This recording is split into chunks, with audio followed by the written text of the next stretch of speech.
پھر وہ ایک آدھ کنسیپٹ کی وجہ سے یعنی جو یعنی پرسپشن بنتا ہے. تو لوگوں کے مائنڈ میں یہ ہوتا ہے کہ اگر مذہبی لوگوں کو یعنی کیا جائے گا، اوبلائز کیا جائے گا، ان کو اسمبلیز میں لایا جائے گا، ان کو میجورٹی دی جائے گی، تو وہ شاید کوئی پابندیاں لگانا شروع کر دیں گے یا سوسائٹی میں یعنی سختی.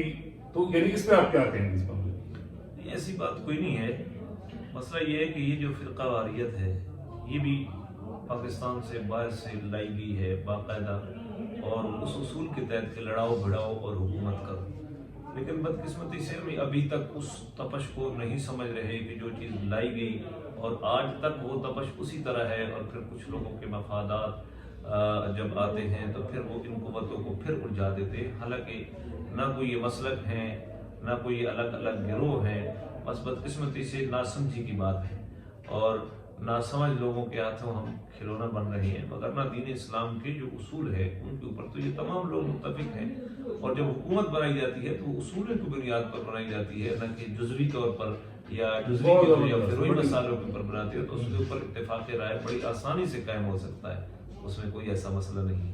اور جو رستہ اسلام جتنی سہولیات ایک مملکت کے جو رکن ہے اس کو جو دیتا ہے، اس مملکت کے جو باسی ہیں اتنے دیتے ہیں، دنیا کا کوئی مذہب ایسی سہولیات نہیں دے سکتا. اچھا، آپ کو مطلب ہے کہ یہاں پرسپشن میں یعنی سمجھنے کی بات آپ یہ کہنا چاہ رہے ہیں؟ نہیں، ایسی نہیں ہے کہ اصل تو اب دیکھ لیں مثلا دیوبندی ہے، بریلوی ہے، یہ کوئی خاص مسلک تو نہیں ہے. دو لوگ دارالعلوم دیوبند سے پڑھ کے آئے، انہوں نے اپنی علمی نسبت بعد میں ان کی دیوبندی ہو گئی، اور جو بریلی سے پڑھ کے آئے علمی نسبت ادھر ہو گئی تھی.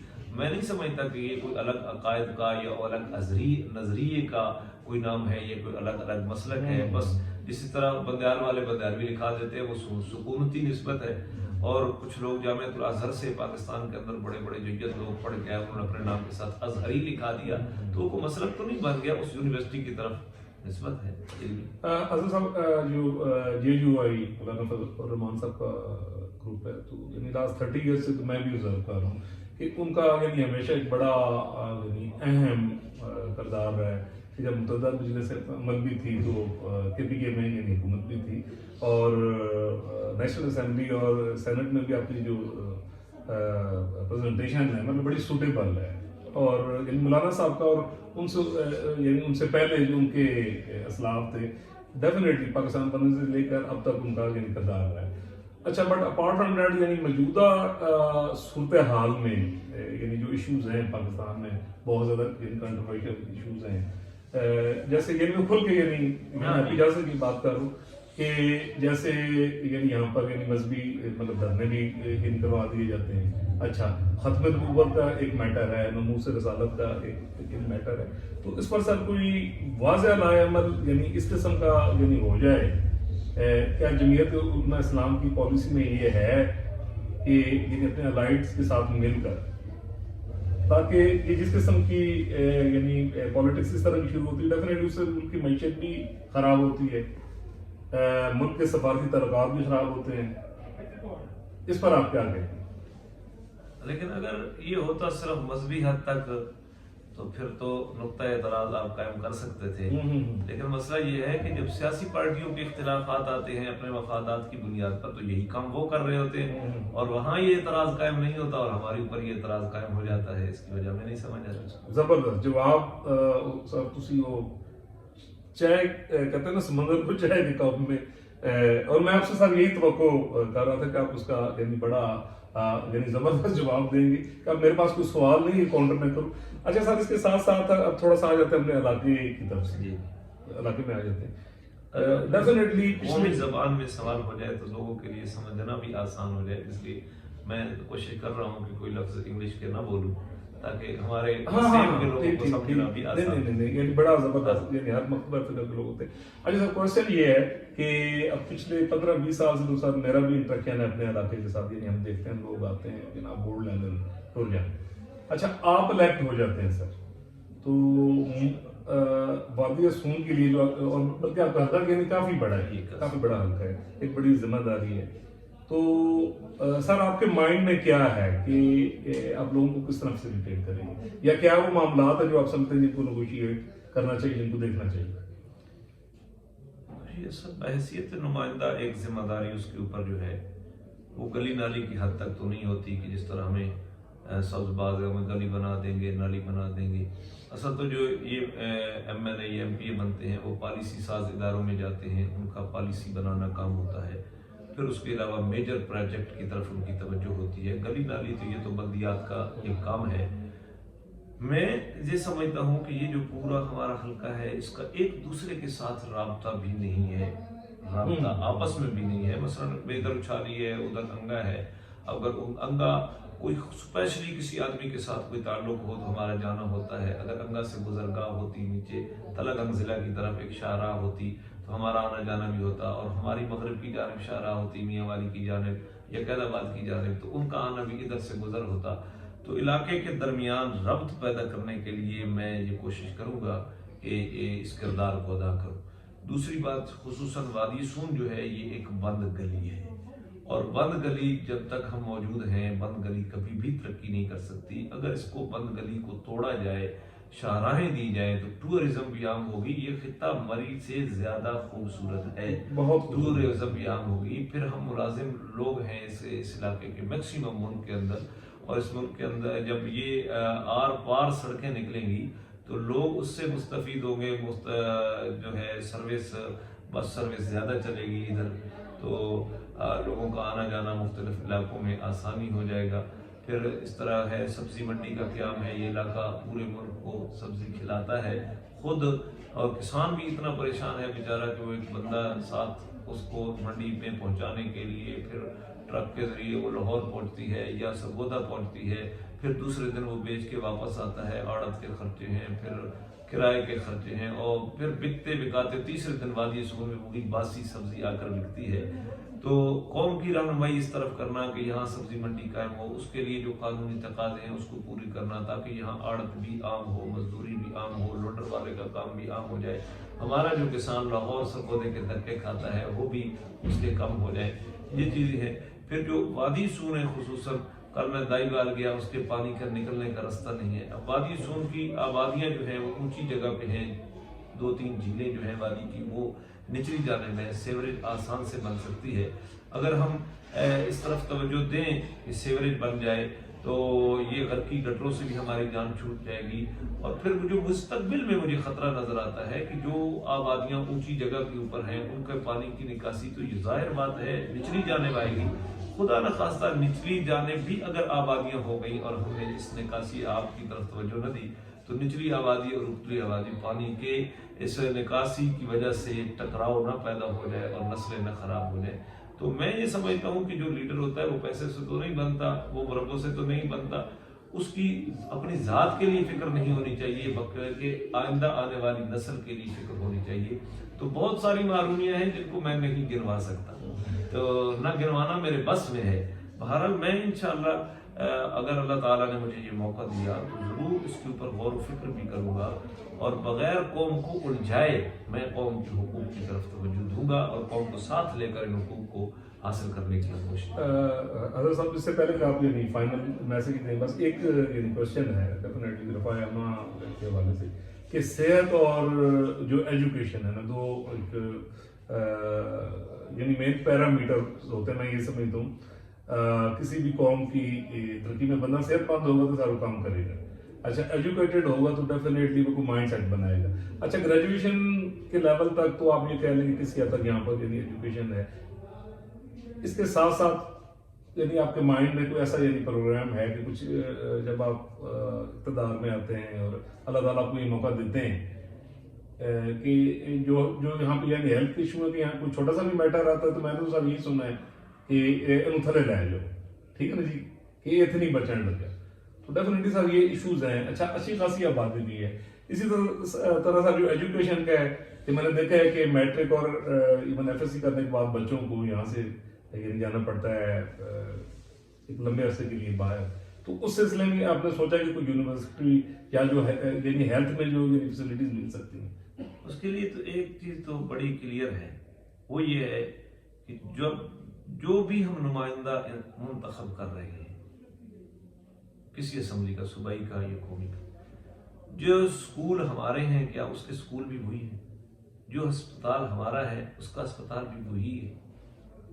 جب اس کا ہسپتال الگ ہے، اس کا اسکول الگ ہے، تو وہ کس طرح ہماری ضروریات کو، ہماری مشکلات کو، ہماری تکلیفوں کو کس طرح سمجھے. اور ایک جو ایم پی اے لیول کا آدمی ہے اس کی بنیادی ذمہ داری میرے خیال میں بھی یہی ہے کہ وہ صحت کے نظام کے اوپر نگران ہے، وہ تھانہ کلچر کے اوپر نگران ہے، وہ محکمہ مال کے اوپر نگران ہے، وہ محکمہ تعلیم کے اوپر نگران ہے. اگر یہ اصل کام تو اس کے انہی کو دیکھنا ہے کہ یہاں کیا ہو رہا ہے، جس کا ہر وقت لوگوں کو مشکلات کا سامنا کرنا پڑتا ہے، ہر وقت ان اداروں کے ساتھ ان کا تعلق ہے. اگر ان اداروں کی طرف توجہ نہ دے تو میرا خیال ہے پھر تو وہ گلی نالی والی سیاست ہی ہے، بس لوگوں کو لٹو بنانا ہے. یہ تو میجر پروجیکٹ ہے میرے خیال میں. جی ہم سب وہ سب نے کیمرہ ہے، یعنی وہاں پر دیکھ کر آپ جو وادی سون کے جو آپ کے ووٹرز ہیں، سپورٹر ہیں، وادی سون کے جو عوام ہیں، اسے آپ لاسٹ میں سر کیا دینا چاہیے؟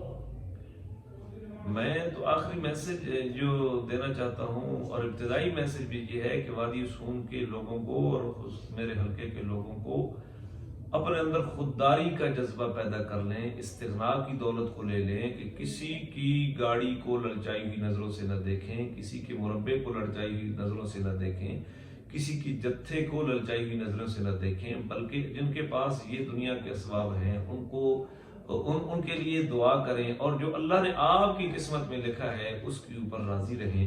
اپنے تعلقات کو ان وجوہات سے اگر آپ استوار کریں گے تو میرے خیال میں کہ یہ فکری اور ذہنی غلامی ہے، اس سے باہر آئیں، خوددار ہو کر اپنے پاؤں کے اوپر کھڑا ہونا سیکھیں، تو انشاءاللہ کوئی چیز بھی مشکل نہیں. اور الیکشن اور ووٹ ڈالنے کے حوالے سے آپ عوام کو کیا کہیں؟ دیکھو جی، یہ ایک آئینی حق ہے ہمارا اس کا اختلاف رائے کا، اور آئین میں بھی یہ ہے کہ یہ حق بھی خفیہ ہے، تو کسی کو بتانے کی بھی ضرورت نہیں ہے. وہ خود کھنگالے اس کو، اور اپنی مرضی کے مطابق جس طرح ووٹ لینے والا آزاد ہے اپنی پارٹی کے انتخاب میں، اپنے طریقہ کار میں، لہذا ووٹر کو بھی آزادی ملنی چاہیے. اس کے ساتھ ناراضگیاں پیدا کرنا، اس کو مختلف طریقے سے جکڑ بندیوں کا شکار کرنا یا اس کے اوپر پریشر ڈالنا، یہ اس کے ووٹر کے حق کو سلب کرنا ہے. جو جسے دیتا ہے اسے آزادی ہونی چاہیے، اور بعد میں اگر وہ میرے مخالف دیتا ہے تو اس کے ساتھ ناراضگی بھی نہیں ہونی چاہیے. بہت شکریہ حضرت صاحب. تو آپ نے عطا اللہ صدر صاحب کی بات سنی، اور میں یہاں پہ یہ کہوں گا کہ تقریباً چوتھا انٹرویو ہے جو مجھے یعنی یہاں لوکل صدر پہ کرنے کا اتفاق ہوا ہے. تو آپ یقین کریں کہ جتنا سر مجھے مزہ آئے گا آپ سے ہے، تو میں ماجد صاحب سے بات کر رہا تھا کہ میں نے نا کچھ کنٹروورشل کوشچن کرنے، and I was little bit, آپ کہہ رہے کہ میں اپریہنسو تھا، میں ڈریا تھا. بٹ آپ یقین کیجئے، یعنی آپ نے ساری گفتگو سنی، اور میں بڑی امپارشل سی بات کروں گا کہ اس سے زیادہ یعنی ماڈریٹ مائنڈ سیٹ جو ہے یعنی وہ شاید ہم لوگوں کا بھی نہیں ہے. ٹھیک ہے جی. اچھا، ووٹ قوم کی امانت ہے جی. آپ نے ابھی آپ دیکھیں گے کہ ساتھ ساتھ ڈفرنٹ ایپیسوڈس تقریباً 3 ہوں گے آپ صاحب کے جلسے کی. اس میں آپ ان کی پولیٹیکل تقریر بھی سنیں گے، باقی بھی تقریر جو ہیں وہ آپ سنیں گے، اور انٹرویو آپ نے سنا، آپ نے میسیج دیکھا، اور باقی لوگوں کو بھی آپ سن رہے ہیں. اور اب یہ فیصلہ وادی سون کی عوام اور جو این اے 87 اور پی پی 81 کی عوام نے فیصلہ کرنا ہے کہ کون ہے جو ان کے مسائل حل کر سکتا ہے. انشاءاللہ جی ملیں گے اگلے سیگمنٹ میں ایک نئے پروگرام کے ساتھ. تب تک کے لیے دیجیے اجازت. اللہ حافظ.